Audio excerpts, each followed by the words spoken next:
Hey, what's going on, everybody? And thanks for joining us again. We are live, and today we've got a fun one. First, this is all the buzz going around, and that's the whole purpose of the live show. You got to be diving into the comments to let us know your perspective on this one, because I think it's pretty crazy. Can a Disney Plus subscription block you from legal action against Disney? And what are the limits on that legal action that can be barred? Anyway, the second topic is going to be Mennonites are making the Amazon their new home. What an interesting development in this crazy chapter of a world. And then third and finally, an isolated tribe in the Pacific worships Americans like they're alien gods. But before we get into it, let me introduce the Pickle Gallery. Sitting in the wing. First, we got our good friend from Just Another Day TV, Ricardo Wright. How you doing, my good buddy? You're muted. We can't hear you. Bless, man. Hey. Happy to be here. You know, I mean, another week. Prayed a little harder. Great topics. Another week. Everybody, bless up. Yeah. Hey, cheers. And of course, we got also hanging with us as always, Silent Destroyer. Silent, how you doing, buddy? Hey guys, I'm doing great. How's everybody doing today? Good. Hey, bad. you're gonna have to really weigh in for us on this Mennonite piece, because they made it all the way from Canada down to South America. So That should be a very interesting topic. I'm looking forward to that talking seems about more it. intense than the Oregon Trail. I mean, Yeah. the Should be pelts you got to interesting. get to make it that far. Anyway, so I also got to introduce my co-host, my good friend, the person I can't do it without, David Cunningham. How you doing today? Oh, doing wonderful. Actually, I'm doing a little bit. I'm a little bit smarter here in the past 30 seconds. Oh. So I just looked at your sweatshirt, and I got here earlier today. I'm looking. Oh, why are you wearing an American Horror Story sweatshirt? Who wears that? Then I started to take a little closer look. Oh, it's a bit of a. It's definitely American. You know, You got a real cast of characters ages here. like a fine wine. This is like a couple years old. I'm a big American Horror Story fan, as it is the TV show, but this just emphasizes how it is a reality that we live. And it's the truth in our face is scarier than we're willing to believe. But that being said, let's cast our vote and let them control the country. Yeah. Well, boy, God, the DNC thing, crazy, Ooh. crazy. Doug made it into the studio. He brought his COVID. Oh, He was hooking up with Dr. Fauci, got the vid, and made it. He made it. I'm not. I being didn't die, hyperbolic. believe it No. or not. I didn't die. Wow. I was concerned. I was texting a little bit before. I'm like, am I going to see it today? This is weird. You're a fan favorite, and we can't have the show without Doug. I know. But, Gergag, you know who we can't have the show without? Ryan. Ryan in the wing. What people? Be Rizzle My Shizzle here. Ready to start the show. Let's go.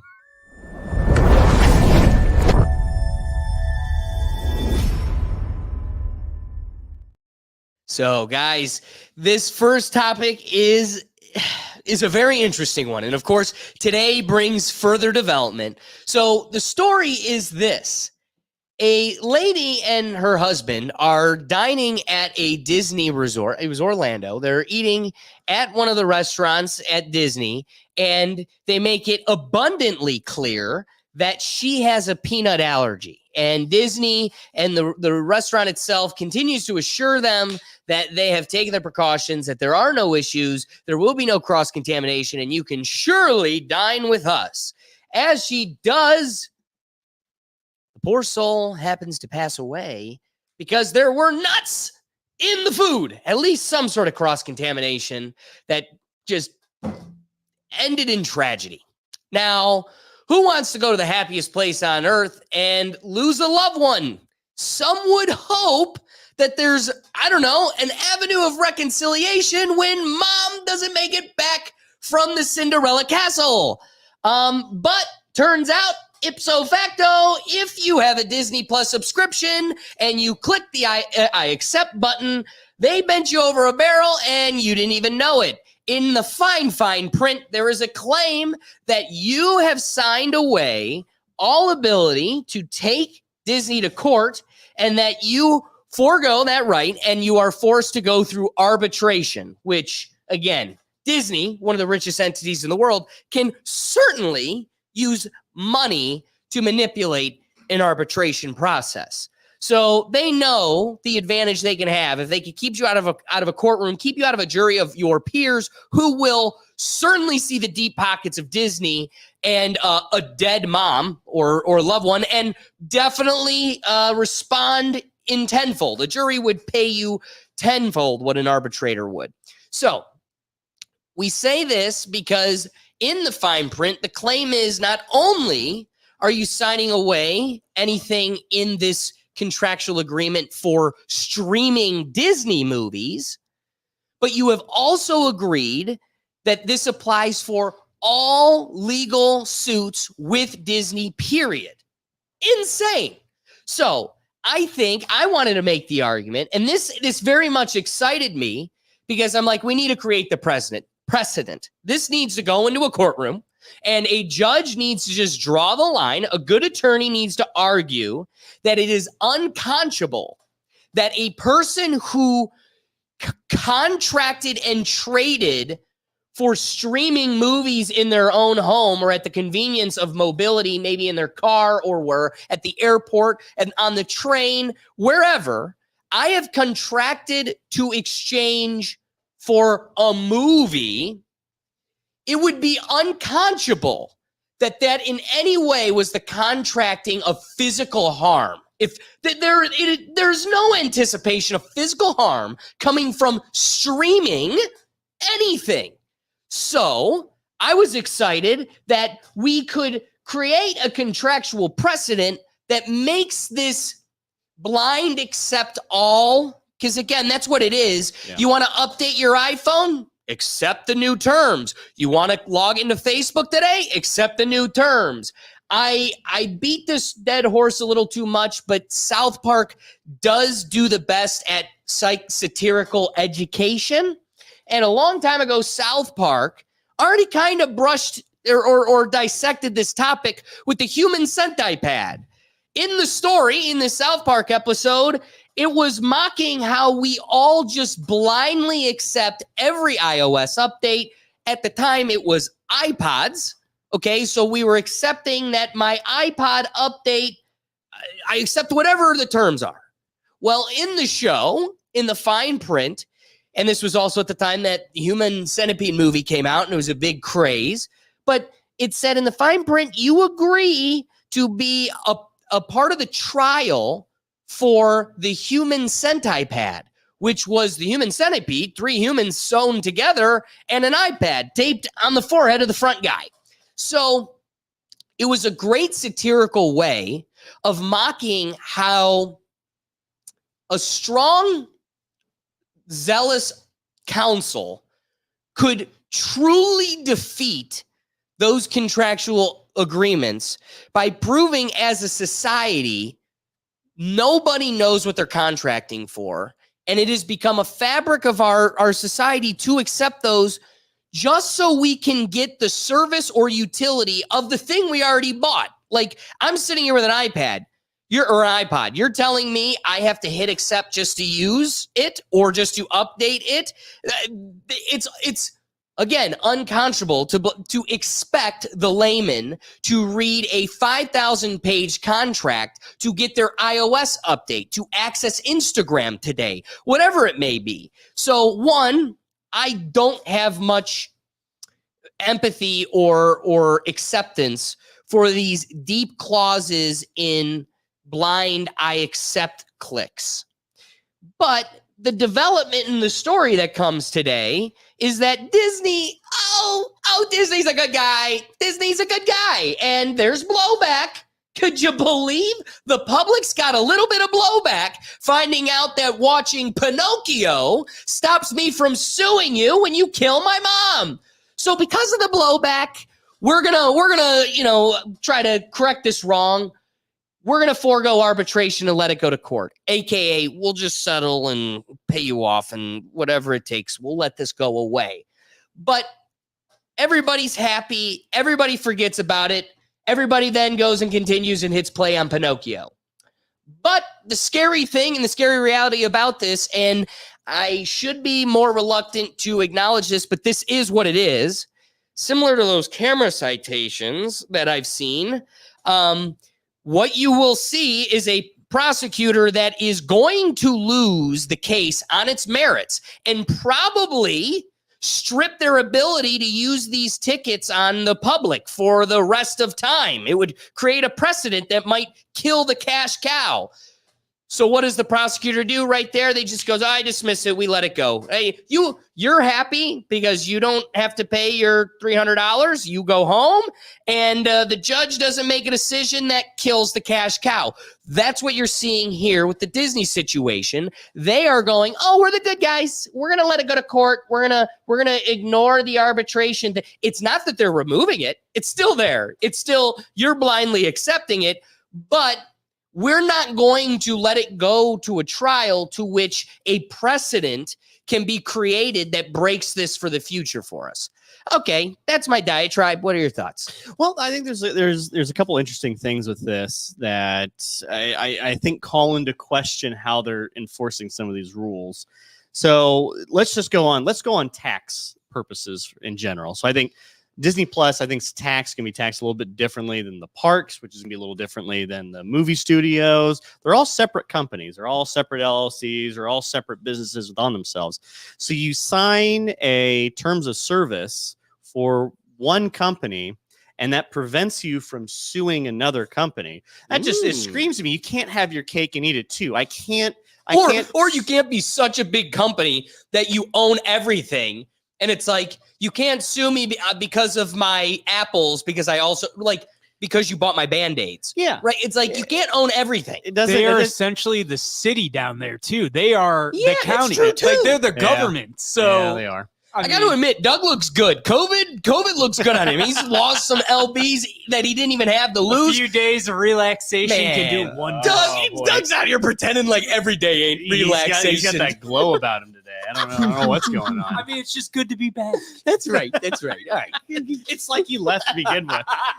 Jesus. Dude, COVID doesn't last 24 hours anymore. You were here last Tuesday. Oh, my God. And then the next day, it started. But we're in this point here where they want to have their cake and eat it too and enforce all the rules under this. But let's say this were to go to court and, okay, well, I get to sue all of Disney now, not just the parks. I'm going to sue everything. The Fox Studio, X-Men, whatever. All of them are now, all of them are liable because of this. So the judge is going to throw out that case immediately. So this just screams to me also like a Hail Mary. Some attorney saw, this is probably an open shut case. There's not a whole lot of room we have to stand on. Let's look at the terms of service of this Disney Plus. And this was a trial too. Now he might have actually bought Disney Plus and went through with that, but for a trial and the terms of service to be essentially indefinite, holy hell, that's just really concerning. But again, this is why they don't want you to get to a point where you are dissecting this. Because once you start breaking it apart, it completely dissolves. Like this point. Okay, we as a family have Disney Plus. Who's paying for it? My dad? Okay, that means if I get in an issue with Disney, do they get to bar me? I don't have, hey, buddy, I'm not paying the bill. I don't have the contract with you. I'm not the one that I accept. So I still get to sue you. Now, when it comes to a couple, does this guy get to go, wait, my wife, the dead lady, she's the one that bought it. I have a right to sue you? Or is it that I bought it so she has a right to sue you, at which point I can sue you on her behalf? Like, this is such a convoluted web of illogic that they're like, don't touch it. that way you can't break it. What's up, Doug? Dude, I have an even more confusing web. Ours is paid for by Verizon, who we have a phone contract with. So we never it's part of our plan. It's free. We have it. So we never really had Interesting. signed up. It was part of our phone Or plan. how do you go like people with the same name? And so let's say you have like a bunch of John Smiths had Disney Plus and one of them sued Disney because of a very similar situation. Are they going to look through every single John Smith? Like, oh, geez, how do you associate that? Are these companies eventually going to ask for your social security number to sign up for a streaming service so they can personally identify you so that if you sue Warner Brothers for tripping over or slipping and falling in their lobby, well, because you have my Max service, you can't do it. It's nonsensical to the highest degree and just shows this corporate sludge that we all have to walk through just to watch Pinocchio. And what's even the other part of this case too is they also said, hey, because you bought a ticket to Disney World, you're not allowed to sue us for gross negligence that happens within the parks. Which is crazy, dude. Wait, why don't Same we thing with just have a baseball terms of tickets. service? Same thing to win an alligator eat your baby. Or you just have a terms of service everywhere you walk. Every building you go into, you have to have an employee sign your terms of service. Yep. All right. Well, you can't sue me. You can't do anything to me while I'm here. And that's now just indefinite. Why doesn't everyone have a terms of service? This is how it's just going to be ruled. I mean, also this just comes down to like you use the magic word in torts. Like it doesn't matter if I sign anything. Gross negligence is negligence. Yeah. Like if I have damage and but for your action, I would not have this damage. I get to sue you for money. And it doesn't matter what ticket I bought. I mean, this comes back to there hasn't been enough direct conflict and confrontation in the legal arena with how these aren't truly contracted terms. No. You have snuck in terms that we have contracted for unknowingly. And when it comes to, if you were to take away all of this other contractual consideration and you just boil down contract law for what it is and what the elements you need for this to be deemed a contract, you have to show that there's a meeting of the minds and that the key essential terms are found in that contract. What are those key essential terms? You have to identify what the items are, the dollar amounts, money amounts. If it's a service, you have to have the detailed criteria that identify what is being contracted and that both parties are knowing of what it is. Us allowing corporations, I mean, what is this insane statistic that like 60% of America can't read beyond a third grade reading level? And we're going to sit here and pretend that with a 60% reading level, it is acceptable to inundate the mass with unreadable contractual material. I mean, I want you to think back to an old Jacobs Field ticket. Or, I mean, back in the old, I mean, this is, at least then, you physically handed me the contract, and yes, it was on the back of my ticket, B42, and I could read all of that, but at least it was there. Yeah. At least it was there, and it said, if you get hit by a baseball, you cannot sue us. Well, guess what? You should take the time while you're sipping your beer and look at it. But guess what? That is a fad. Those are gone. Paper tickets are a thing of the past. Yeah. And now all you have is a digital ticket. So you're telling me I put the ticket in my digital wallet and then I double click for a barcode upon entry. You scan the barcode. You're telling me in any way it's reliable that the terms of service anywhere crossed my eyeballs. And this goes even one level deeper too of insanity. So the restaurant this couple went to wasn't even on that specific Disney park. It's in like a social. What? It's in a social. It's like in like a social area, like a mall. Like Disney has its own mall within property that's not ticketed. You can just walk. You could park, walk up in there. Oh, wow. And yes, the restaurant's not owned by Disney, but they do pay Disney to be right. part It's of leased. part of It's- that area, yeah. and Disney's name is on it. So there is some benefit of being associated with that company. But then this just calls into question, well, if I walk into someone's place, in some business's place, and another business had an issue, well, I just can't sue anymore. I can't. And we're going to get it to a certain point. It's like, well, I do business with the federal government. So if you live anywhere within a road or street or use electricity, sorry, you can't sue us. It's in these terms of services. If you ever really try to read one, they're vague. They're never specific. This isn't like regular contract law, like you're signing a mortgage and there's very specific line items and there's very specific things everyone's agreeing to. This is just as much legal garbage as you can throw to the wall and go, well, at least we have, there's, look at this. We said it right here at line 5,535.2 says, sorry, can't sue me. For this really particular thing, it's either going to start getting so specific where they pretty much just lay out every single scenario in which you can't sue for. And it's going to be a 10-page long document. It's going to be like one of our bills we sign for infrastructure or some sort of spending. And it's just going to prevent you from doing anything that isn't just directly paying the company. Want a refund? I'm sorry. It's in our terms of service. You can't ask for a refund no matter what.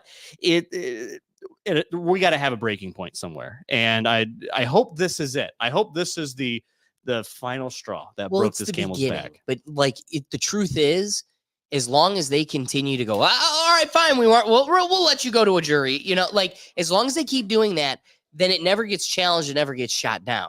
So like they need to do something so ridiculous, like if you buy this ticket, you sign up to be a part of the human centipede. Like until it's something so egregious, as these corporations are smart enough to get as close to the line as they can. And then as soon as they get social backlash, they're going to completely retract and go, oh, okay, as long as you say so, because that way, at least lines that they can't defeat, legal lines, as long as these lines aren't drawn, hey, whatever, we're just going to get as close to that line as possible.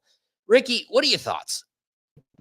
So I got a question. It's like more of a question. Like, do lawyers or firms get together anymore and like go after corporations for like BS like this? No, you want to know You know what why? I mean? Because the good lawyers are getting paid by those corporations to be their bark dog. That's the first thing I thought as well. That they just be bought up. So why didn't the family just sue the restaurant? Like, and even if they do sue the restaurant, is it because Disney pockets, dude? When you've got here's what's crazy. You're sitting in torts class, and they will I'm trying to think of the other class, but there are courses in law school that'll teach you what the restitution is for like losing a finger, losing an eye, scratching an arm, like physical damage, all the way up through losing an arm, losing your life. And again, there are dollar amounts for losing your arm to 40%, losing like your eye, vision. There is a dollar amount that losing a life is the only one that's like incredibly vague and could essentially be infinite, right? Yeah. The older they are, the more like, okay, because here's what you want. I don't want to get lost in the weeds, but what an attorney would do is try to show the financial potential of this person. So if they're like 14 and they'd want to show that they were academically proficient and had the opportunity to maybe live the life of a doctor or something, a high paying social person. And then you could craft the argument of what that life is worth off of that. But if they're like 65 years old and they've been a grocery bag clerk their whole life, they would show the annual salary for the last 40 years. And this is roughly, he would have on average had X amount of years left. And this is roughly, so the younger they are and the more potential they would have had socially, the more money you could strip it for. But I only say that because still it is almost infinite. And so when you're in a realm where you're looking for restitution on a loss of a life, you are looking for the deepest pocket you can find. That's just what and you're looking at Disney versus, Kung Pao's Mushi. And then you're like, well, I'm going to go. And I think the other part of it too Okay. is in order to be a restaurant on that property, you have to uphold their standards. So if you're following their standards, it probably there isn't too many strings you need to connect to go. And this is they're part negligent in this as well due to their standards. But every good lawyer is just going to go after the biggest fish they possibly can, and well, that's a pretty big fish in that area. I like big fish. Any other thoughts? Nah, that's it was just a question. That's the only question I had. It's Like, like it's a class or something. This is a nah. question. I only got one. Silent, what are your thoughts on this whole debacle? This is just classic corporate America bullying the little person, Amen. and discouraging people from trying to come at them. That's literally what it is. Disney knows that whether they win or lose, it's not really going to affect their operation, but they also know that it can be used as a benchmark and a reference the next time it happens, which it probably will. True. So that's probably why, like you said, they want to seem like the good guy and just be like, oh, yeah, we're taking this to court because we're the good guy and we care about life. But in reality, it's like they don't. We all know that. I love it. All right, so wrapping thoughts. I almost wanted to rage quit for this episode. Just do a whole bit of me rage quitting because you're like, all right, they're finally going to get challenged. This is crazy. The whole world's finally going, this is crazy. Everybody see this? This is crazy. And then they're like, yeah, we're not going to do it. I promise.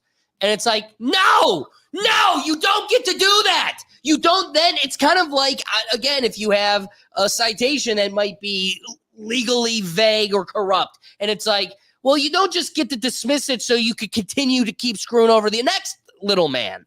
And I can't keep circling the same drain, but drawing a nexus between streaming movies and death at a restaurant, those cannot be contracting for the same things. And when you are creating contracts that encompass all of that buried in legal jargon that if found, right? Because it's not like I'm being handed a contract anymore. It's, I got to go to what? My account first. Wait, can't go to Disney Plus on my Apple TV. No, I got to go. I got to go to DisneyPlus.com. Then I got to go to my account. Then I got to go to settings. Then I got to go to terms of agreements. Then I got to go to, and then I got to go 10 pages in. Then I got to go to the index. Then I got to go to finding the play. At what point have you committed something criminally egregious? Like if I take a Snickers bar and put it in my purse and then walk out, that is theft. If you are putting legal jargon deep in a purse, that's deep in a purse, that's deep in a purse, that's deep in a purse, that's buried underground, and you go, what do you mean you didn't see it? At what point do you get accountability? I think we all should get free Disney Plus. All of us that have been bent over based on your stuff, we should get it for free. But I don't want it for free because you keep making everybody trans. So that's that. That's my rapid thoughts. David, what do you got? Well, I am hoping this is a start of a new movement where we just see these companies can no longer just throw that out there without some sort of accountability on the back end. But what I'm also hoping for here as well is they retracted that. They said we'll bring it to arbitration. This goes back to you can't have your cake and eat it too. You can't throw that out there. And then at the same time, well, I'm going to pick and choose when to actually enforce it. I think if you choose not to enforce it, it's void. Gone. Exactly. Bye. And then the next person that they sue and now they try to use the same, well, you're trying to be like, well, you did it for this guy. So it's either shouldn't be added in that terms of service or well, maybe we actually do need to take this to court and we need to figure this out. So I think they might have screwed the pooch here on precedent. I think they were really hoping that this would just be a nothing and just go away. I wonder how many other court cases of this similar style happened and we just didn't hear about it because no one was dumb enough to actually go, well, you signed up for a trial of Disney Plus years ago. And it's just so wild. What a fucking story. Oh, you said it. Christ almighty. Hey, Dougie. Hey, Do you have any rapping Alex. thoughts? I think it's funny that they were openly going for almost a week now, going like, well, they said that arbitration, they signed up for it, and now they making the U-turn. I like your argument of like, oh, well, they probably realized they don't want to take it to court because I mean the backlash to that comment was insane. Wild. But at the same time, part of me wants to believe maybe they grew a conscience and they realized that it was wrong and they should, go to court, jury of their peers. But I know that's not the case. Hey, that is true. They did make dwarfs again. They may have a CGI conscience. dwarfs, Yeah. which pissed off the Yeah. dwarfs even more. Peter Dinklage is just going after them, man. Right, dude. What a topsy-turvy world we live in. Brian, rapping thoughts. Yeah, I think it's pretty terrible. Terms and agreement, I don't know. They embed it so deeply, and there's just no way of like holding them accountable for doing the egregious ways that they do. I agree. All right, so moving on to our second story here. Can you believe it? There are Mennonites making their way to the Amazon, and they're making it home. Actually, I'm going to take a little sip of water here. You should do that. This one sounds like a doozy. Mennonites traveling in horse-drawn carriages along the road they have built next to land being burned and cleared for agriculture near Loreto, Peru, is now being called Wonderland, Peru. After weeks of living in jungle tents, the handful of Mennonite families trying to make a new home deep in the Peruvian Amazon began to despair. Wasp attacked as they tried to clear the forest. Heavy rains turned the road to their camp into mud. Running low on supplies, some wanted to turn back. Instead, they worked harder and eventually carved out an enclave. There's a place here where I wanted to live, so we came and opened part of it up, which was recalled by Wilhelm Thyssen, a Mennonite farmer. Quote, "That's what everyone did to have this place we live in." Today, 7 years later, the cluster of homesteads is now a thriving colony called Wonderland, home to roughly 150 families, a church which doubles as a school, and a cheese processing facility. It is one of a string of Mennonite settlements that have taken root throughout the Amazon, turning forests into thriving farms, but also raising concerns among environmentalists about deforestation of a jungle already under threat from industries such as cattle ranching and illegal gold mining. Mennonite communities have come under official scrutiny, as well as including in Peru, where authorities are investigating several, accusing them of clearing forests without required permits. The colonies deny the wrongdoing. Mennonites first started migrating to Latin America from Canada about a century ago, after the country ended their exemptions from education requirements and military service. The president of Mexico at the time, Alvaro Obregón, eager to consolidate rebellious northern regions following the Mexican Revolution, gave Mennonites uncultivated land and guarantees that they could live as they wished. In subsequent decades, other Latin American countries seeking to expand their agricultural frontiers made similar invitations. Today, more than 200 Mennonite colonies in 9 countries in Latin America occupy some 9.6 million acres, an area larger than the Netherlands, where their denomination first emerged, according to a 2021 study by researchers at McGill University in Montreal. Bolivia has seen the fastest growth of any Latin American country and now has 120 Mennonite colonies, while in the past decade, a half dozen settlements, including Wonderland, have emerged in Peru, according to analysts. Mennonites have also sought land in Suriname, a small South American country rich in pristine forests, setting off protests from indigenous groups and Maroons, the descendants of enslaved people. Quote, they're basically trying to find the last places on Earth that still have these just huge, continuous areas that can support their lifestyle. And that just happens to be the forested areas in the Amazon, said Matt Feiner, a senior research specialist at Amazon Conservation, an environmental nonprofit organization.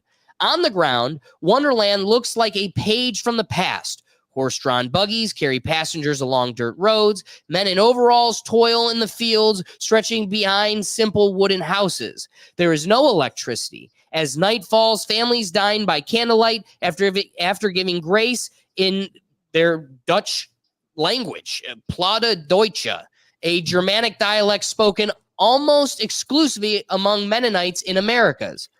Fragments of what was once wild lingerers, a pet monkey on a front porch, a caged parrot in one backyard shed, now is the entire Amazon and the Amazonian rodent prized for its meat.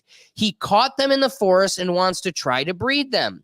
Wonderland is an old colony settlement made of Mennonites who trace their history to an 18th century settlement in Ukraine. Quote, our ancestors thought that if we live far away in the countryside, there's more possibility of controlling evil, said John Buchart, an old colony farmer who now lives in this province, a colony near the Wonderland. We want to live like they did, and we want to stay unchanged. Okay, here's something that's pretty interesting, but we live in a world where it feels like there really isn't much more land to conquer. It feels like all the land's kind of accounted for. But this story kind of changes my perception on all of that. Like, clearly, there's land to be taken, but it seems like the Southern American countries were like, all right, we need an industry here. So we'll let you bring in agriculture and trade and colonies, bring people. But at some point, that's going to become the entire culture. The entire colony is going to take over. And do you think then Peru goes, wait, we want to backtrack. We've gone too far. We've lost what it is to be Peruvian. Or is what it is to be Peruvian so small, so finite that this Mennonite takeover is just a natural symptom of growth and expansion. So I find it intriguing that this is a lifestyle that is being phased out by our current culture. Like, we are building concrete roads right through you, and you better watch out because a Tesla truck is on its way. And like, make way, your buggy is moving too slow. We will let you come build a treehouse, but that's about it. You can build the deck, but even then, their culture is starting to use a little bit more power tools. Their kids are being exposed. You've got kids sneaking in iPhones or whatever, ways of accessing these. Like, there's TikTok accounts of people that are like Mennonite that are sneaking this whole deal. And it's like that's a culture that you're up against, that you are either join them or you leave. And I think, one, this is the only way they can preserve their culture in this kind of dual digital dynamic. But at the same time, is this the natural evolution of human beings? Like, is it, yeah, you can run, but you can't hide. And at some point, this is going to catch up to you, or we're going to get to that story, but you've got islanders that are just totally removed from all of existence to where they think outside people are literally aliens. And I guess, do those cultures eventually get phased out? Is that 1,000 years? Is that 1,000,000 years? Or is it never? Is it there? When we talk about lost civilizations where, the Tartaria, where there was significant sciences beyond our imagination. Could it be that existed? And when we look back and find cave people and archaic type technology, that was just a pocket of the culture, and there could have been genius cultures living at the same time. Is that a natural symptom of what it is to be human, regardless of the generation?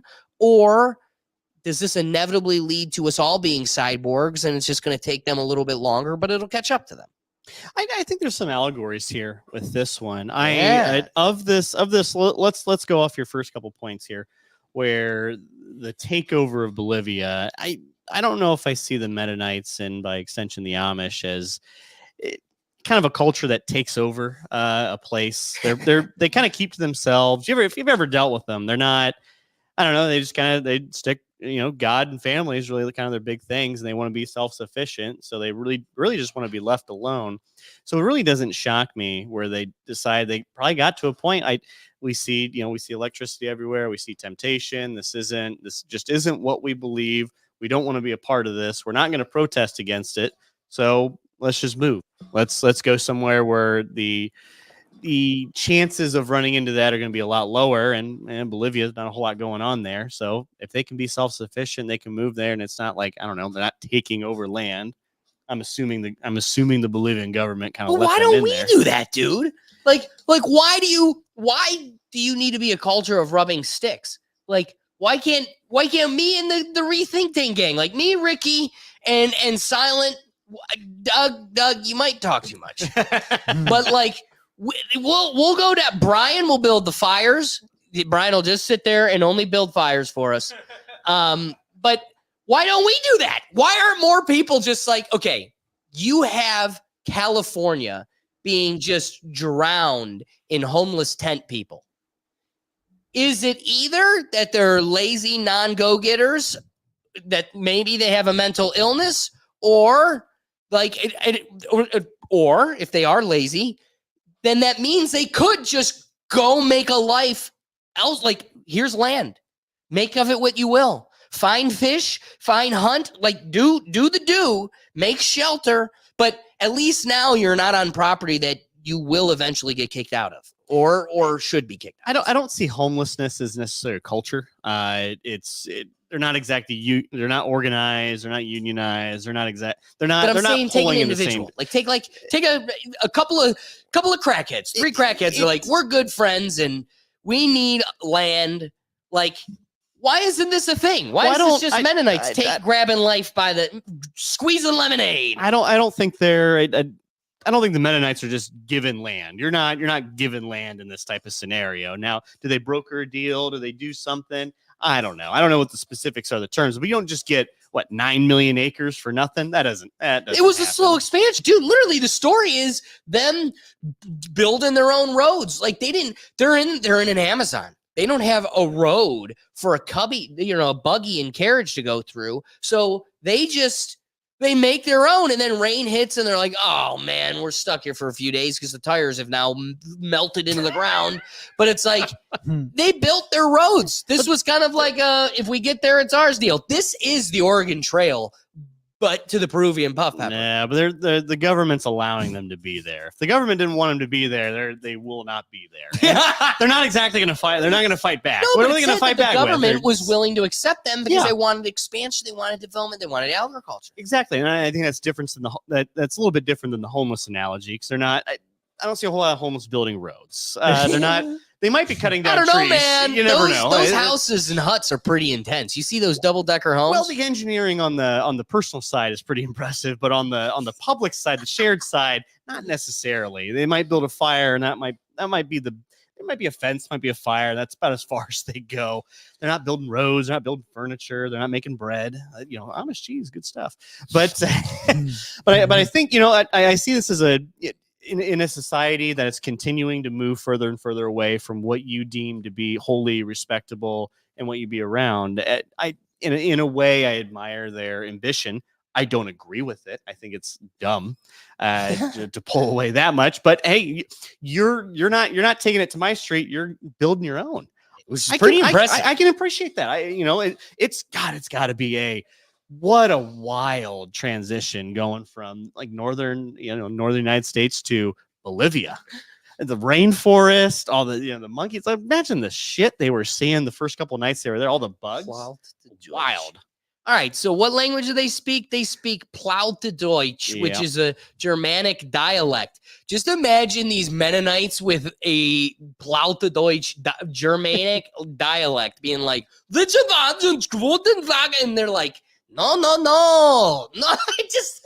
I'm just seeing a language barrier that would have made it not this. Okay, silent. You guys wouldn't let them educate the way they wanted to, and you forced them out. So cruel. What What the are your hell? thoughts on pushing out the Mennonites and forcing them to make lemonade?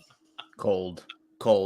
But hey, like what you guys said, if they found their land, they found their solution, they're able to be in the rainforest and not bother anybody. So why not? Like, let them be. You know, if that's what they choose to do, then that's what they choose to do. I think it's crazy. I think it's nuts to go from Oh, for sure. being in Absolutely. a big city to like middle of the forest. But if that's what you want to do in life, there's literally nothing stopping you. There's a lot of people that I know that do that here. Like, there's a lot of very cheap rural land out in like Newfoundland and New Brunswick and Nova Scotia that you can buy like 10, 20 acres for like $10,000, and you can do the exact same thing Right. as these guys are doing and have your own little self-sufficient, like off the grid farm or off the grid, like 10 acres if you want. And it's very possible to do. But I think the reason why most people don't do that, it's because, you know, we're humans, we're social creatures at the end of the day.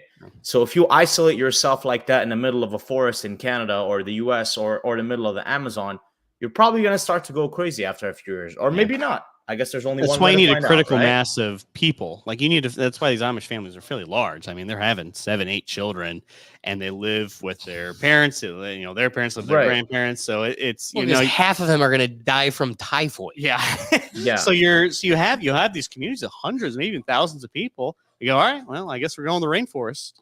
But yeah, the reason I probably don't do that in Canada, it's pretty cold up there. I'd imagine. Yeah. Average temperature is probably less than 40. And now, dude, they are throwing a summer fiesta all year long. Yeah. Couple rainy days, You have two growing but the seasons. suntan is popping. Now, they are probably red, but that's okay. Think of all the nice crops Continue. that you can grow with all that rain, you know? I don't know, Ricky, are we starting a cult?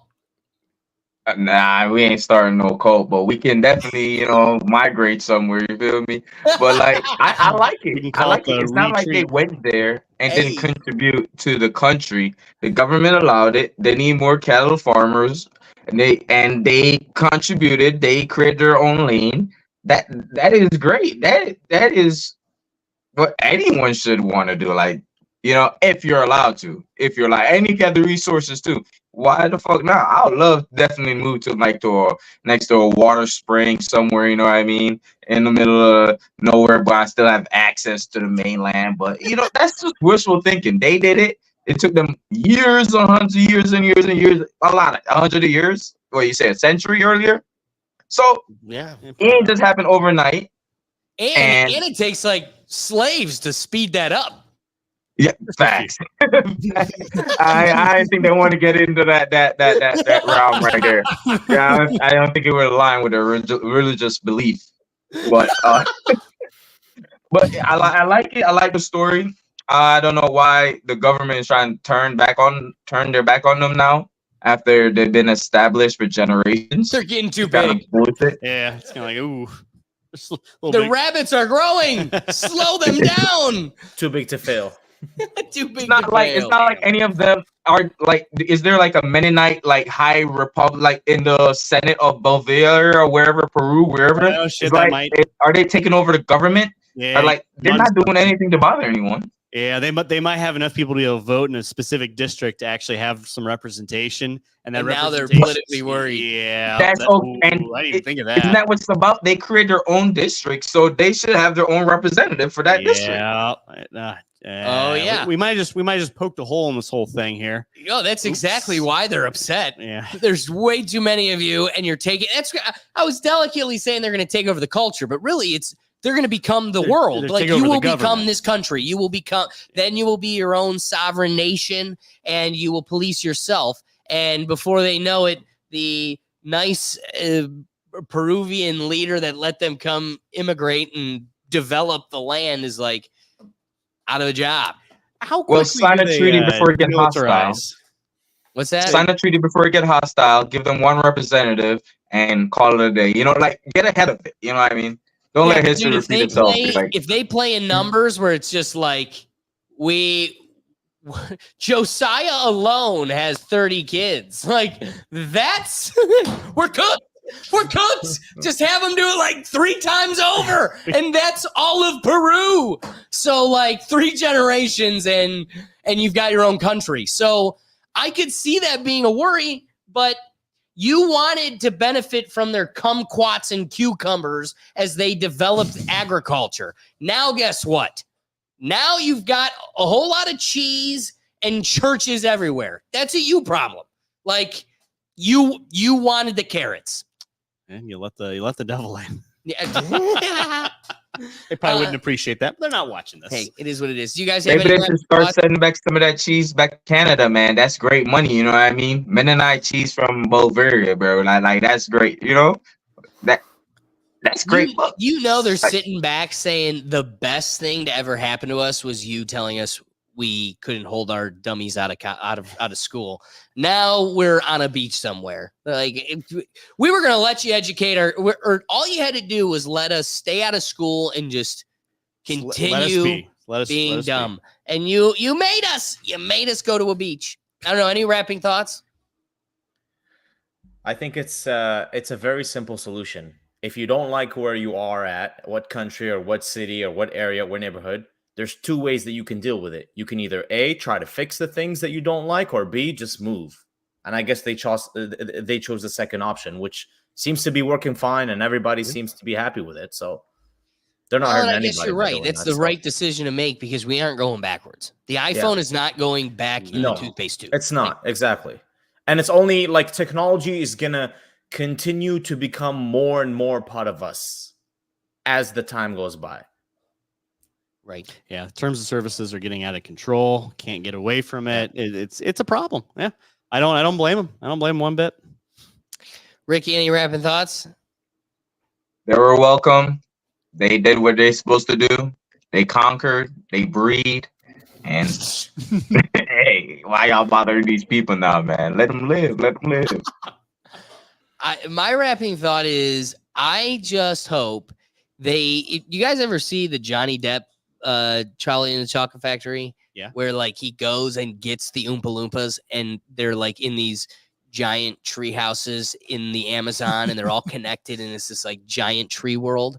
Yeah. That's what I hope they build. Just like as somebody that had Amish people build me the coolest tree house, I want to live in a world where we roll up on these dirt muddy roads into the Peruvian lands to find Wonderland, where they're just like a bunch of Peter Pan lost children running through the trees with giant beards and Josiahs everywhere. That's my vision. And I hope they take over the Peruvian government. That's what you get for letting in roaches. What do you got? Oh my God. Yeah,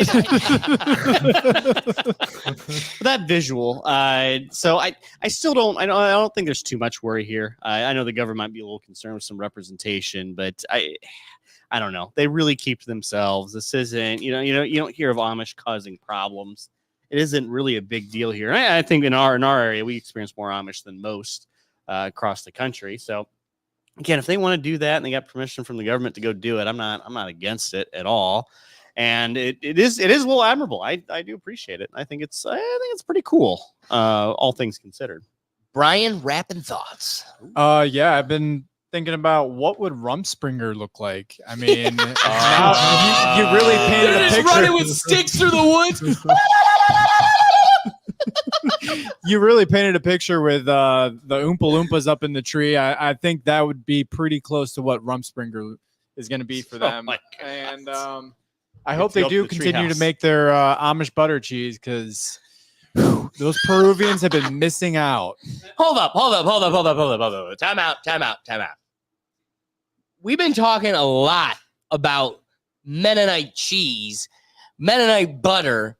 What are they milking in the Amazon? Well, they brought their cows with them. We got cows over They're there. just like grabbing tigers, like But get did- over here. But didn't the government give them like a starter pack or something? Maybe, yeah, maybe. Government's like 10 goats, 10 cows, 10 sheep. Yep. Now they got a whole Booster animals mountainside get of goats and costumes. cows. Booster animals. Damn it, I got the white sheep. I wanted the black one. The Farmville starter pack. Yeehaw! All right, let's dive into this last topic here. This is a fascinating topic, and I imagine we're introducing this to you for the first time. We discovered it today, and I can't get over how interesting of this is. One, there's a lot of philosophical dialogue that can be had about just human existence and isolation, the allegory of the cave and whatnot, but then also just the silliness of it all. So there is an island tribe in the Pacific that worships Americans like their gods, and it's an interesting one. So first, let's start with the clip that explains it all. Did you know that there's a tribe in the Pacific that basically worships Americans as gods, and this includes building their version of radio telescopes as well as goggles in order to get us back? This whole thing started back in the 1930s, where American soldiers briefly occupied their island, and from their point of view, we had alien-like technologies such as flying machines as well as talking boxes. This eventually started a movement on these islands called the Cargo Cult that involves a worship of a man called John Frum, and he's often described as a godlike figure who is also the King of America. And many speculate that the name actually came from an American GI who ended up handing candy as well as other things to these tribes. He was simply saying that he was John from Alaska or Virginia, and that was all these tribe members were able to pick up. Nevertheless, John Frum became a celebrated figure on these islands, with his holiday on February 15th of each year, and tribes will pay tribute to him by marching on this day of every single year with jeans on, as well as USA painted on their back or chest. Many of the elders on this island wear American uniforms as well as medals that were left behind. Even today, the Cargo Cult is still alive in some of these Pacific islands, and they simply want John Frum to deliver dozens of cargoes to their island in order to solve all of their problems.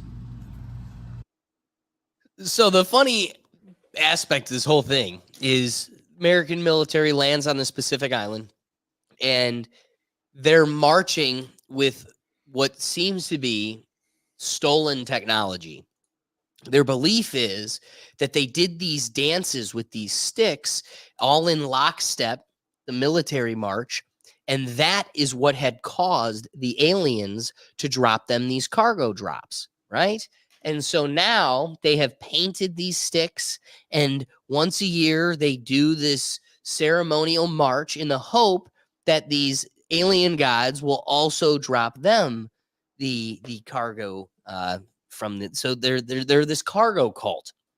One, it's a whole allegory, right? So you've got this isolated group that it is so isolated from the world and its developments that when exposed to outside the cave, it's almost unbelievable that they were in a cave to begin with. And because of that, everything, the explanations of the very real and explainable world around them becomes mystical and fantastical. So they have this guy, John Frum, and who knows what he said, John from America, John from Ohio, John from wherever. And they call him John Frum, and they pray that one day John Frum will come back and save them all and bring back the good cargo. So before I kind of dissect it further, what are your thoughts, Steven? So we always hear about these stories of isolated tribes. Some are wildly violent. They won't let you go anywhere near them. This one is, boy, this one's odd. I'm glad we were discussing this one today, because it is wild. As they're painting USA, Right? they're marching, they're baking fake We can't even satellite get our. dishes. It's racist for our own citizens to do that. Like it's racist to have any inkling, or just hateful to have any inkling of patriotism. And then there's this random island that's just like America, and it wild. I can't. The one thing they're missing is the American flags using as capes or like robes, like the Olympians use when they win. So this is just funny. And I they were using. I think we saw some like modern jeans. Right. Do you think there's someone out there that's just continuing the facades? Like, all right, we're gonna drop them. We're just gonna drop them. Okay. Time out. Great question. I love where your head's at. Fun to dissect. I would like to believe. I show the sweatshirt one more time. When we are led by such an evil entity, so corrupt and evil, I really hope there's like one person in there that has a sense of humor. Like, if you're going to steal half a paycheck every 2 weeks and you've got a bucket of money that is so insane, and like 80% of it is being paid to your other evil cronies, like you and all your homies are pretty much robbing us blind and pushing all of the violence and problems across the globe. I really hope you take like $10,000 of that insanely infinite budget just to like screw with the island people that just are totally isolated from the world. You're just like, drop a cargo. It's February 15th or whatever. Keep them going. And it's just more jeans. They're like, oh my God, John Frum knew exactly what I wanted for Christmas this year. I could half see like a football team, like an NFL team, just throwing. Yes, just like the Dallas Cowboys. Just Gronk. Just Gronk. Gronk's got the play money. He learns about the store and he's like, oh my God, get the biggest box of Levi's you can find. I mean, come on. What's the guy? Brett Favre. Come on. You get that shiz for free. You should be dropping buckets of those. What a great Wrangler ad. We're helping spread Americana across the world. What's the one, Ricky? Bring some culture in here for us. What's the one with the horseshoe on the butt? Oh, True Religion. See, Come there on, you bro. go. That's what they need. They need style. They need to look good. Some in them Levi's, jeans. True Religion, Wranglers. You know what I mean? Get them some good Bottoms. stuff, bro. Some stuff that Yeah, apple that bottom hump the jeans, boots. even maybe some boots. I think they Yeah. like Oh, yeah. fur. Yep. Fur. What are your thoughts? What are your thoughts of this whole scene? So, Silent, you go for it. You go for it, Silent. Go ahead. It's honestly fascinating how, like, imagine how life-changing that is to literally watch something that you've never seen, like a plane drop like goods like that, like jeans and military stuff. And I can't even imagine, like, And it's candy. probably Oh, yeah, probably candy. how a lot of ancient people, the whole, we don't want to get too deep down this rabbit hole, but the whole, how the pyramids were built, or how like certain technologies were acquired, Right? and things like that happened, because to these people, they have no clue how anybody flew down to that island, because they probably ended up there on some like raft like thousands of years ago, and they've just been self-sufficient and isolated. And then all of a sudden this plane just crashes their party and is like, hey guys, we got some jeans. And they're like, oh my God, dancing with your painted bamboo is what did that. And it's like, Right. your bamboo is not the same as an AK-47, but you have no clue. Right. And I can't even imagine like watching people rhythmically march while like shifting Yes. their weapons and spinning and doing all that. Like, they probably thought that was like so alien and robotic to them, because they probably never ever seen anything like that before. So I totally understand why they're worshiping this person, whoever, John, whatever. And it makes total sense, because if I was living on an island, I'd probably worship him too. Well, you know what this also reminds me of? That one story where they gave the internet to a isolated tribe over in Africa. Oh my gosh, that most recent story. And they got a little addicted to women on the internet. I wonder how Yeah. quickly you can get this tribe. Just all right. Here's some here's some Fairly pinup quickly, I can dolls. imagine. See what you think about them. So, with that being said, this isn't a big topic, but I'm still curious about it. You show up to an island of a tribe that has their own like made up language, right? But you have no overlap. You have zero overlap in understanding, in resources, tools. Like, if I don't speak Chinese, but if I showed up in China and pointed at a pencil, we'd both know, okay, whatever the word is, we're talking about a pencil. And if I know what a pencil is and you think it's a stick, like, how does John From in any way communicate when there's not even a common sense of goods?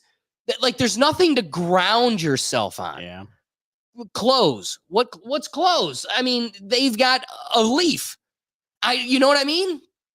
Yeah, there's like they're building a satellite dish. So at some point, this must have been like a base during like World War II or during the Cold War or something like that. And they must just taken it with them. They're like, oh well, we're just gonna replicate this. So you saw a plane.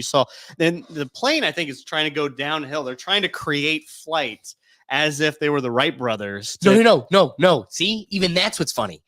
You're giving them too much credit. I wish I had the ability to show you even more of that.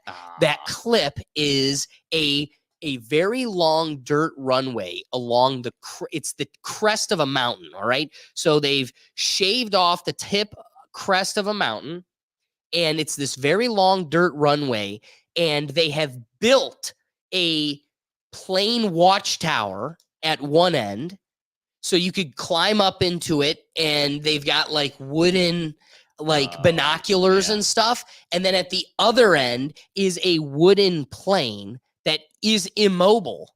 And in the documentary, it talks about how they believe that the wooden plane is going to attract other planes and bring it to land on their runway. That's not. So you were giving too much credit. I don't know. That's a little intelligent. They're putting pieces together. I think they're a little smarter than I think we give them credit for. Sure. They don't quite have all the. They don't quite understand everything and how it works, but I think they have enough grasp of it. You know, you're flying over there like, oh my God, there's some plane. What's going on over here? That might have been how that documentary crew found him. Oh, because this looks a little remote for them over there. You're right. But it's wild. There's still tribes. There's Right. still groups of people that just have no idea what's going on outside the world. Like, this must have been centuries of history. They've just been there, and this is their life. They know nothing of World War II, Cold War, internet, nothing. They didn't even know the Cubs won in 2016. They didn't know about the curse. And now they're preaching. This is like a religious thing. I absolutely, seeing this now, I absolutely see how like the pyramids and like some of these other ancient religions, you can kind of put two and two together and say, ooh, this looks a little different. This is, you can see it might have just been one singular event, and that was just so transcendent to those to like that culture. All of a sudden now we got to build monuments for it. We're trying to attract them. Were the pyramids something to attract?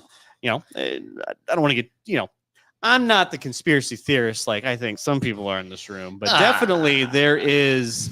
I think there's something to be said about how some of these, when you don't know any better, you try to kind of replicate what you've seen before. I can very much appreciate that.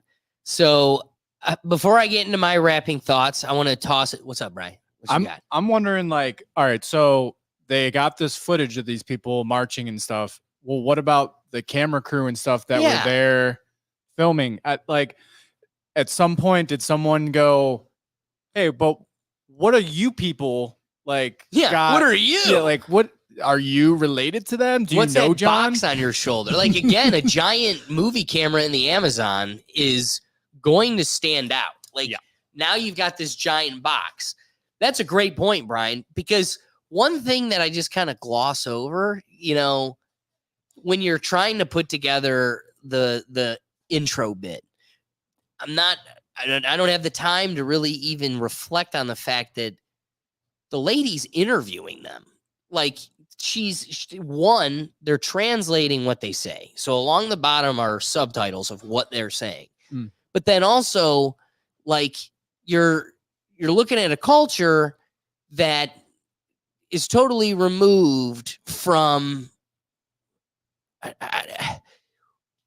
Brian's got a great point. Like, why is it not standing out to them that, wait, you've got a camera, and wait, why are you doing a documentary about us?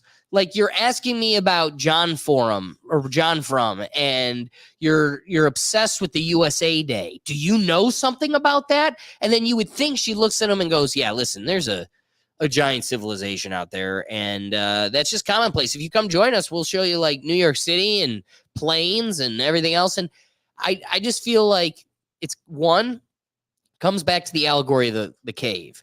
No matter how much you try to make people understand that there's a world outside the cave, sometimes that's so much of their existence, it's unfathomable. You could show it to them and they still can't digest it. So maybe that's what's going on is like, listen, it's kind of like an observer filming, an animal like an elephant or something, because no matter how much we try to tell the animal, listen, you're just an elephant in the in the savannah.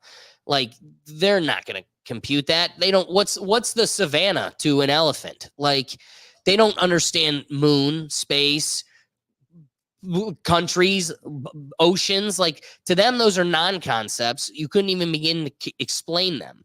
So I don't know. It's one of two things. Either they can't digest it no matter how much you try to explain it to them, or they are slowly waking up to it.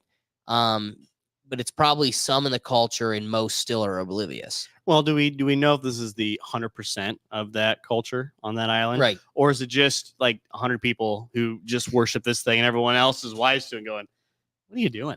What are you doing? These guys have been here all the time. They're documenting stuff. I don't know. Are they putting on a show just for it? Because you think if they're so mesmerized by a satellite dish that seeing a video camera in which you could see yourself, because I'm assuming they don't have mirrors. I don't know where, like, mirrors aren't exactly an easy thing to come by just naturally in the wild. So you see yourself act out, and that just blow your mind to a certain point. Like, oh, what am I putting USA on my chest? To me, I think the bigger takeaway is in a world where there isn't a 7-Eleven for you to go buy more peanut M&Ms. When you are given it once every 10 years, you will do any backflip, dance, dress, whatever to get another bag of damn peanut M&Ms. Hey, you are not you without a Snickers. So for 10 years, they're Karen. And then for 10 minutes, they be popping. And you will dance for a Snickers.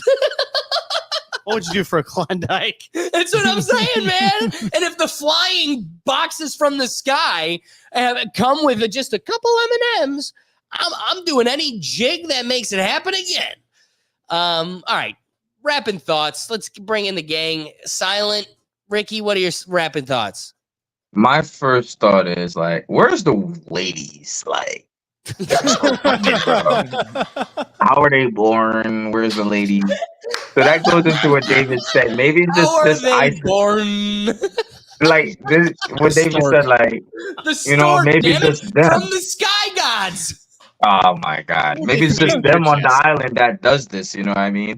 And the other thing is, maybe when you go back, you have directors and editors and stuff doing what they saw the guys came filming them doing, acting out what they're doing. Maybe it's a whole cycle of just learning little by little. And one more point.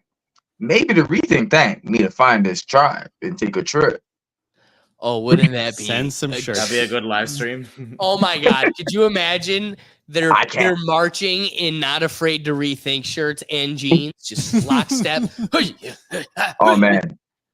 Oh We'll man. be on the Or New York no, Times, bro. Joe Biden Frax t-shirts. Let's bring those ones that back. would be- Joe Biden Frax t-shirts marching through the Amazon. Oh, Or man. no, Pacific Islands. See, now I'm confusing topics. Silent rapid thoughts. What do you think? Yeah, I think the world is probably full of so many of these kinds of civilizations. We just probably haven't discovered them yet because they're out there somewhere in the middle of the Pacific or somewhere like south of like Argentina or whatever. And they They're just getting haven't poked with sticks by Mennonites. Yeah, they just haven't been contacted by anybody probably ever, and they've probably been there for centuries. And I think it's probably wild to just imagine, because like, think if you went back in time not that long ago to like the 70s or the 60s, and you hold up your phone and you say to the person, in this box here, I have the entire knowledge of the whole world that can be searched to you in 1 second. If I told you that, would you believe me? And probably most of them would think you're crazy and that you're out of your mind. right? Oh yeah. And so I can imagine probably why a lot of people don't go out and explore a lot of these islands. It's probably because it's better off to just leave them alone, because they've clearly been self-sufficient for a long, long time, you know? Otherwise, they will probably try to worship you just like they did John, because it makes total sense. If you come in there and you bring all the goods and, you know, they've never seen anything like that before, they're probably going to worship you as well. So I completely understand that. And I think, like, my theory at least is this is just like the tip of the iceberg. There's probably hundreds, if not thousands, of these kinds of islands, and they're just like out there waiting to be, you know, explored. I cannot wait for a statue made of Alex Frog. Also, also a tribe got revealed like 2 weeks ago. An uncharted tribe got discovered 2 weeks ago off of Brazil. So Yeah. That's what I it's- mean. Whoa. It's the, They're all over the world. They really are. And that's the thing. It's just up to people to, are you willing to just go where nobody else has went and talk to these people or not? And most people aren't. So Because again, it's a huge risk. I mean, it is is it worth massive. Yeah, that massive, of course. investigation? Because here's the truth. That this is why those remain unbreached. What do you possibly have to gain by breaching that contact? You are not going to find an Einstein that brings you Yeah. the cure for cancer. So Exactly. if there's a higher likelihood that because this is like, rewind to the beginning of time, the relationship between tribes has always been the conflict of, you have no value to me and my tribe other than your resources, your women, your goods, whatever. So they come in, and if you show up, 80% of the time, it's going to innately result in conflict. They are going to want to kill you, eat you, at least scare you away. Yeah. In the rarest chance you have M&Ms and jeans, and it entices them. Like, you could probably have jeans and M&Ms. You just had, like, I don't know if they have coca leaves they're chewing on, something that made the guy extra hungry, but he happened to entice the right fella in the right tribe. Like, he didn't get breached by like 25 dudes. If not, he's hung upside down and dinner that night. But he found the right fella to give one Snicker bar, one Reese's to unite them all. And then this guy comes running to the tribe like, oh my God, try this white man's candy. This magic stuff will break your mind. And then he also bestowed upon them jeans. Like, that is the rarest of occasions. And 80% of the time, your head is on a pike and dinner. So they remain untouched because there's zero benefit from touching. Like, except, like, this is kind of, it gets to the theory of, like, what would it be if aliens found us? What value would we have for them? There's some theories that say maybe they've compelled us to chase gold and we're mining gold for them. Some people also believe, and this is kind of in the vein of what we're talking about, that they have discovered us. And it was because a lot of the alien activity has occurred around the time of the nuclear bombs. And that's why Joe Rogan's mothership, the 2 stages are named after the 2 nuclear bombs, because there's a theory that after such a nuclear blast, it sent a notification through the space fabric, and aliens have come to try to control or monitor us from killing ourselves, or at the very least, it's kind of like when we come across an animal civilization that we, research for science. We could just be a scientific experiment. So, not to go down the craziest of rabbit holes, but I just throw it out there because the only value they could possibly possess is research and an observation from afar. Like, intervention is never going to be what's valuable. What are your rapid thoughts? No, I probably along the lines of that. And the unfortunate part too is the more we know about these civilizations, the more we know about these tribes, the more they know about us, and we start corrupting them more. So they know more about the outside world. And does that inherently make the tribe worse? Because, well, they're no longer their way of thinking, their way of doing things. Like there's like an ignorance is bliss conversation there where they're just better off not knowing we exist because they're fine just living day by day, doing whatever. Now there's a whole other world out there, and there's probably a few of them that's just crushes. Oh, they have planes, they have these ships, they have all sorts of these different things, and I'm so small compared to them, and you just don't like they're taking it all through like a fire hose where we either grew up with it or you just kind of instinctually knew about it. This one, like, does this ruin the tribe? Does this absolutely just ruin the tribe? And their days are numbered now because we found them and they know about us versus, they encountered us way long ago and now they're just, they're worshiping that particular day versus, we'll wait till the next camera crew to come down and show them what next USA thing we got going on. Ooh, it's like we're playing God when we don't really think about it. It's just funny. Megan Rapinoe can complain about every inch of this country, and these people are marching in like godlike praise. Hey, it's just propaganda knows no bounds. Brian, rapping thoughts. Yeah, the thing that I was going to say about the making contact is scientific research to see like taking their blood. Maybe they'll call us vampires for that, but just like trying to see like what their diet is and how they live and how if they figured out some kind of herbalistic cure for anything, that would be nice to know. How they would react to drones, like like you have like video cameras that are up in the sky now and you're just kind of creeping around their tribes, their little huts and stuff.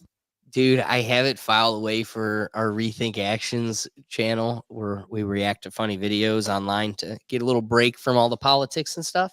And there is a hilarious video of these kids in a tribe that have never seen a drone before. And a drone just comes in and like, again, you are seeing a face of fear you really can't even imagine. It's so natural. And this thing starts chasing the kid down the streets of this like third world country. And again, we're talking about countries that probably have also seen bombs. So it's just like no good can come from whatever the hell this is chasing me. And here we are, just terrible people laughing at this poor kid's pain. But it is a pretty funny video. Anyway, we appreciate you guys joining us. The whole purpose of the live show is to get you involved. So beyond all of the sexual love and praise for Silent Destroyer, it was great getting all of the comments to add an extra layer and dynamic to the dialogue here. So thank you to everybody that dove into the comments. Let's bring in the Pickle Gallery so they can tell us where to find them. Silent, first we'll start with you because obviously there's a lot of lust there. Tell the folks where they can find you. Kick.com/Silent Destroyer. I'm live every single day. Hey, love it. Love it. Ricky, how about you, my good friend?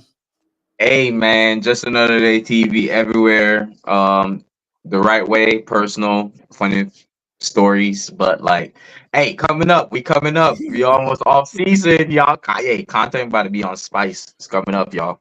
Moving on up. So love that. Love the Pickle Gallery. That all being said, guys, we go live every Tuesday at 7 p.m. We also have a live show, like I said, Rethink Actions. So if you want to, it's our reactions channel. So if you need to get a little break, a little palate cleanser, wake up, have a cup of coffee with us and get a break. Cool things are coming with that show and our Sundays. I got a development for a football show. We're going to be bringing in just, give you a little cutting edge for leading into your fantasy league. So if there's reminders of when people are out and you need to kind of get what's cutting edge of the week and just funny antics going on in the NFL and football for the week. So things coming. And with all of the swirl of different content, you can find it all in one central place, and that's at www.rethinktankpodcast.com. The live shows stream on all of your podcasts, wherever you get podcasts, so you can find everything. But like I said, we go live every Tuesday at 7 p.m. So otherwise, guys, we'll catch you next week. Peace.